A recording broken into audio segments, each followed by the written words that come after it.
If you are constantly questioning or doubting your actions with another person, you are probably not secure. If you are concerned about how you are constantly perceived by another person, you are probably not secure. If you are hung up in thought about another person, you are probably not secure. And if you are constantly worried about the state of your relationship, you are probably not secure. So how do you detach from your anxious attachment? You start by putting yourself first. Doing all of the above that I mentioned will never bring you fulfillment. It will keep you in a constant mouse wheel, chasing for that hit of validation, that hit you're looking for to feel lovable, to feel worthy, to feel valuable. That's an inside job. And yes, temporarily somebody can offer those things, but it's not until you find that wholeness within yourself will you be a natural magnet to that feeling all the time. You have to be okay without the attachment, without the person. You are the only one capable of regulating your inside world and how you view yourself. You will not accept consistency or a healthy attachment until that relationship with yourself is whole. You have to stop chasing something outside of you. You have to stop chasing this external validation. It's about getting to the root of why you feel you need that external validation, why you feel like you are worthy of a relationship that makes you feel like crap most of the time and leaves you questioning. If you find you're constantly attracted to unavailable people, inconsistent people, wishy-washy people, people who can't commit to you, it's because somewhere down the line in your own childhood, you had felt these horrible feelings that this person makes you feel. So it's familiar. It keeps you guessing. It's the inconsistency. It's the highs and the lows. It's the high of, oh my God, I'm lovable, and the low of, oh my God, I did something wrong. I need to fix it. As soon as you find yourself playing these games, looking up ways to make somebody fall in love with you, how to make somebody notice you, you've lost. No longer is this a two-person player game or whatever you want to call it. This is just you against you, because at this point, it's just self-destructive behavior. It's going to be a lot of trial and error until you figure out, oh, maybe my external world isn't the problem. It's not that I keep attracting these men. It's that I keep accepting that behavior from them. And when you're playing these games, when you're trying to manipulate or figure out or understand somebody else, your own life is in a standstill. Your whole life revolves around this person feeling good, around this person liking you, that you've totally lost touch with yourself and what you want. Because if your energy is all going towards somebody else, there's going to be very little left for you.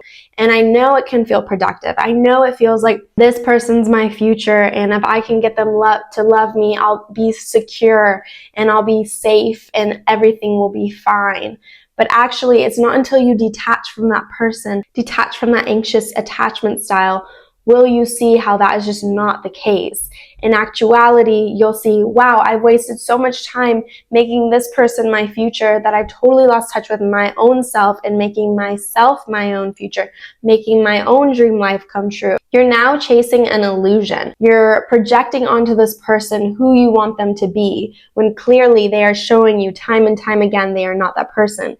That's why it feels like such a letdown, because we put them so high on a pedestal and we think, if they could just love me more, if I was just more lovable. This person is showing you who they are. They're treating you how they are capable of treating you, or how you are accepting it. Your life is going to be so unfulfilling if it revolves around somebody else. It really needs to revolve around you. It really needs to be, what do you want today? What you want for your future? How that's going to look with or without this person. If this person comes along, great. If they don't, great. Because either way, you're building your life for yourself. And being so focused on another in this way is a form of escapism. It's a form of not taking responsibility in your own life. Because if you are constantly worried about another person, if you are constantly worried about their well-being, what they're doing, if they love you or not, it's escapism from your own life, because all your attention's on them, that it's like off of you, right? It's like, I'm not the problem. I'm just thinking of them and how they can love me. But it's like, no, because actually when you turn your lens back to you, you'll see, oh wow, I'm actually reacting in a very wounded place, and this person isn't giving me what I want, and what I want is actually this.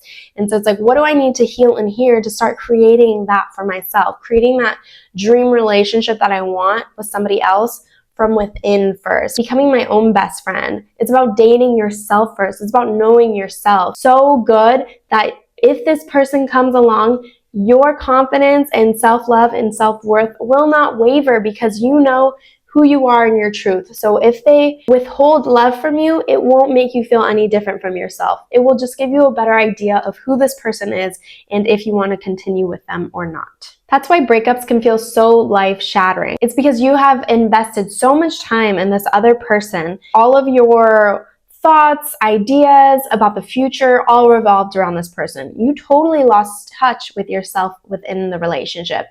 That's why when it ends, you don't even know yourself. You feel like your whole ground is shaken. You don't understand how you let this person become your whole world. And now you're looking at your own life and you're like, wow, I wasted so much time trying to convince this person that I was lovable, that I totally lost touch of what I really wanted, of what kind of future I wanted to see for myself. To lose yourself to another will only rob you of your own precious life. And in the meantime, you are using that time to obsess over somebody, to convince them that you are lovable, make sure that they love you enough so you can have a secure future. All that has nothing to do with you. You cannot control another person or manipulate them to stay in your life. And in a sense, that's what anxious attachment is. In the moment, it doesn't feel like it. But when you are changing yourself so somebody will love you more, when you are catering your actions so somebody likes you better, when you are being a people pleaser so you get a better response from people, that is a form of manipulation and control.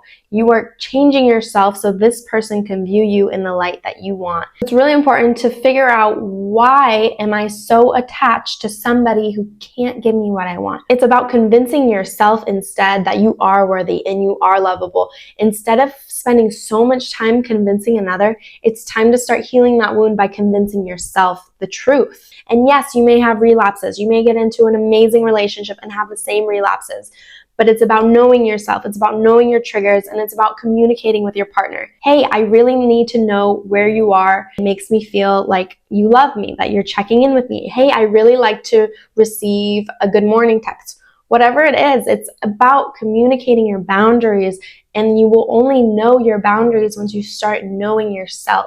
And you're not going to get to know yourself while you're chasing somebody unavailable. Once you are secure, the idea of obsessing over somebody, the idea of somebody treating you wishy-washy and not being consistent or available will be such an ick. You will have no attraction to somebody like that because it's not attractive. Somebody who is so unsure about you or their life or what direction they're headed, that is so unattractive. And only then will you see that once you start healing. It's not, I keep attracting horrible men, there's so many horrible men. No, it's what you allow and accept from these men. So before you go losing yourself to another person, ask yourself, why am I attracted to somebody inconsistent?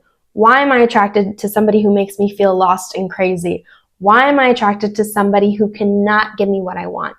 Why am I attracted to somebody who makes me feel like I'm not good enough?